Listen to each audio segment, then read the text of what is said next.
If you live in the northern hemisphere, one of the first constellations you probably learned about was Ursa Major, the Great Bear. Or more specifically, you probably learned about the asterism the Big Dipper, which is about 50% of the Great Bear. It's big, recognizable, and actually visible a lot more than most constellations, for one simple reason. This constellation is circumpolar, which means it's close enough to the North Star Polaris that if you're at a high enough latitude, it never actually sets below the horizon. It just spins under the pole star. So rather than only being visible at certain times of year when the sun is in opposition to it, it's technically visible basically year-round. And you have to go pretty far south before the constellation ever completely sets. At most latitudes, you'll still be able to see the top part of the Great Bear, and from the perspective of Greece, only the Great Bear's paws are ever obscured below the horizon. The main body is always visible. And fun fact, the original purpose of the word Arctic was to define the area of the planet where an observer would never see any part of the Great Bear set. Arctic is derived from the Greek Arctikos, literally meaning of the bears. It's a very convenient coincidence that the Arctic is also the only natural habitat of polar bears, which aren't found in the Antarctic. It's just funny how these things work out. Now, Ursa Major has a lot of myths attached to it, and like all constellation myths, they're not particularly consistent. The only through line of a typical constellation myth is that eventually the constellation gets made, because that's really the only part of the story that demonstrably has to happen. But in the case of Ursa Major, there's one other consistent thread in the Greek myths of its creation, that it isn't a particularly happy affair for anyone involved. So today let's tell a few versions of the tale of the nymph Callisto, and how she got screwed over in every possible way. Now this story is retold in Ovid's Metamorphoses, Hyginus's Astronomica, and a few other places, and you know it's gonna be bad when Ovid's version isn't notably meaner than the rest. Our story begins with Callisto, daughter of King Lycaon of the Halloween werewolf video, and follower of Artemis. Like all of Artemis's devotees, Callisto likes nothing more than sprinting through the woods wild and free and hunting her little heart out on all the beasts of the wood. But unfortunately for Callisto, she's a human being in ancient Greece, and thus catches the attention of Zeus, who's tired of Hera spotting all his earthly escapades and wants to stress test the idea that maybe a thin covering of trees will prevent the goddess queen of marriage and familial responsibility from noticing him cheating on her for the 4th time that month. So Zeus zips down to Earth while Callisto is relaxing in a wild and ancient grove, and to further avoid suspicion, Zeus takes the form of Artemis. In this form, he seduces Callisto, which, depending on the version, she may or may not have been super into. Regardless of the specifics, the outcome is the same. Callisto becomes pregnant, and when this is discovered, Artemis is pretty peeved that one of her followers didn't maintain the maidenhood that Artemis is so big on, and kicks her out of the group. This is where the story starts getting very wibbly depending on who's telling it. In Ovid's version, Callisto is exiled from Artemis's followers and gives birth to a son named Arcas. Hera seizes the opportunity to curse Callisto for, the usual reasons, and transforms her into an enormous bear. Callisto, trapped in this form, wanders the mountains, torn between worlds and utterly alone, unable to even petition Zeus for help on account of being a bear. Meanwhile, her son Arcas spends the next 15 years doing normal baby stuff, like pretty quickly not being a baby anymore, and one day, while out hunting, he encounters a bear. A strange bear that looks at him with a very piercing expression and doesn't seem at all inclined to attack him. Even so, a bear is a bear, and Arcas moves to attack it instead. This kicks off Zeus's fratricidal spidey sense, and he finally clocks the situation, and to prevent the tragedy of Arcas accidentally killing his own mother, Zeus thinks fast and raises them into the sky, transforming mother and son into the constellations Ursa Major and Ursa Minor, the nearby Little Bear constellation whose tail contains the North Star Polaris. Spared from inflicting the ultimate tragedy on each other, the two bears spin through the night sky together for all eternity, most likely united in the feeling that there had to be a better solution than this, Zeus. But other versions of the story don't quite play out the same way. Hyginus's Astronomica, for instance, enumerates several ways Callisto has been mythically transformed into a bear, in some versions by Artemis herself. In other versions, Zeus turned Callisto into a bear to hide her from Hera, and in some stories, Artemis is subsequently the one who unknowingly killed Callisto. In another version, Bear Callisto and her son are captured by Arcadians and brought to King Lycaon to sacrifice to Zeus for trespassing in his temple. Zeus, catching wind of this, zaps them into the stars as constellations. In this one, intriguingly, Arcas is transformed into a different constellation.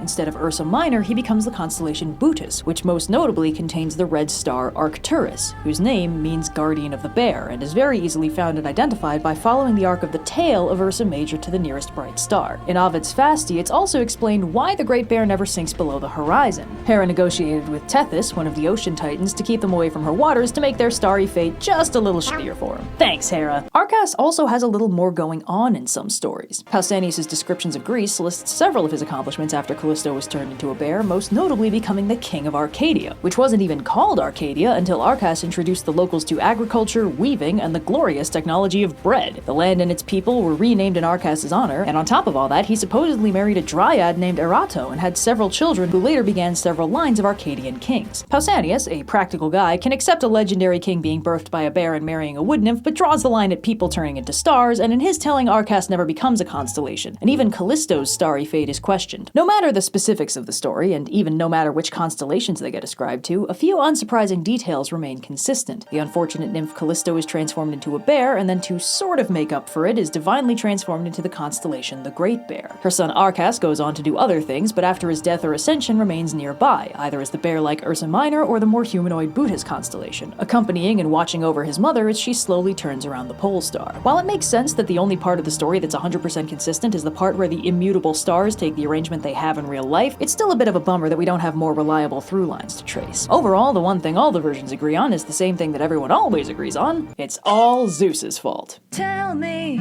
did you sail across the sun? Did you make it to the Milky Way to see the lights all faded and that heaven is overrated? Tell me, did you fall from a shooting star, one without a permanent scar? And did you miss me while you were looking for yourself?